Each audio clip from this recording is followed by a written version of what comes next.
ஒரு ஸ்ட்ரிங்கை அரையாக கன்வெர்ட் பண்ணுறதுக்கு நம்ம ஜாவா ஸ்கிரிப்டில் இருக்க ஸ்ப்ளிட் மெத்தட் தான் யூஸ் பண்ணுவோம். ஸ்ட்ரிங்னா குரூப் ஆஃப் கேரக்டர்ஸ்னு சொல்லுவாங்க.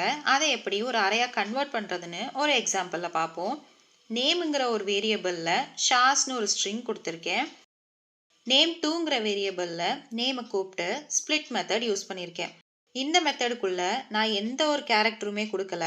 அதனால் ஸ்ட்ரிங்கில் இருக்க ஒரு கேரக்டரும் இந்த அரையோட ஒரு எலமெண்ட்டாக கன்வெர்ட் ஆகிரும். அடுத்த எக்ஸாம்பிளில் வேர்ட்னு ஒரு வேரியபிளில் ஜாவா ஸ்கிரிப்ட்னு ஒரு ஸ்ட்ரிங் கொடுத்துருக்கேன். அண்ட் ஒரு கேரக்டருக்கு பிட்வீன்லேயும் ஒரு ஐஃபன் கொடுத்துருக்கேன். இப்போ எனக்கு இந்த ஐஃபன் இருக்கிற இடத்துல தான் ஸ்ப்ளிட் ஆகணும். அதனால் ஸ்ப்ளிட் மெத்தடுக்கு உள்ள அந்த ஐஃபனையும் கொடுத்துருக்கேன். ஸோ அவுட்புட்டில் ஐஃபன் இருக்கிற ஏரியாலாம் கட் ஆகி நமக்கு மிச்சம் இருக்கிற லெட்டர்ஸ் எல்லாமே அரையோட ஒரு எலமெண்ட்டாக கன்வெர்ட் ஆகி வரும். ஸோ உங்களுக்கு எந்த இடத்துல ஸ்ப்ளிட் ஆகணுமோ அந்த பர்டிகுலர் கேரக்டரை மட்டும் இந்த ஸ்ப்ளிட்டுங்கிற மெத்தடுக்குள்ளே கொடுத்தா போதும்.